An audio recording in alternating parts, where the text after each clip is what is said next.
Tinawag na treacherous at oppressive ni Houthi leader Syed Abdul Malik Badruddin al-Houthi ang kamakailang magkasanib puwersang pag-atake ng Estados Unidos at Saudi Arabia sa Iraq. Nagpahayag din ito ng pakikiisa sa mga mamamayan, security forces at mga pamilya ng mga nasawi kasunod ng nasabing pag-atake. Una nang iniulat ng Popular Mobilization Forces o PMF na 20 ang namatay sa kanilang panig dahil sa pag-atake. Dagdag pa ni al-Houthi, ginamit umano ng kanilang mga kalaban ang issue ng mga digmaan sa gitnang silangan para isulong ang kanilang sariling interes sa rehiyon.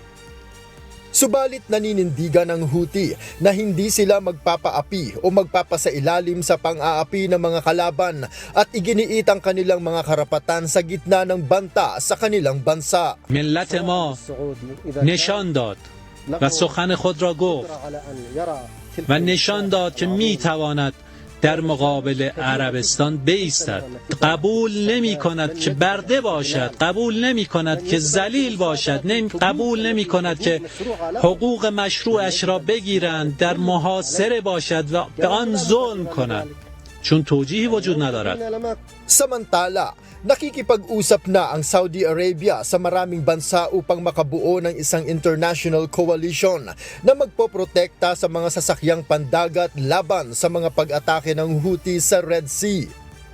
Kasunod ito ng pahayag ng Houthi noong nakaraang linggo ng maritime blockade laban sa Saudi Arabia. Gayon din ang mga sunod-sunod na pag-atake sa mga barko nitong mga nakalipas na araw. Tinugunan naman ng Riyadh ang mga nasabing pag-atake sa pamamagitan ng mga airstrikes sa mga pasilidad ng Houthi sa Hodeidah Port. Nauna nang lumabas ang mga ulat na pinag-aaralan din ng Houthi ang pagpapataw ng bayarin o fee sa mga commercial vessel na dadaan sa Bab el-Mandeb Strait sa Red Sea. Ito ay katulad ng polisiya na nais ipatupad ng Iran sa mga barkong dadaan sa Strait of Hormuz.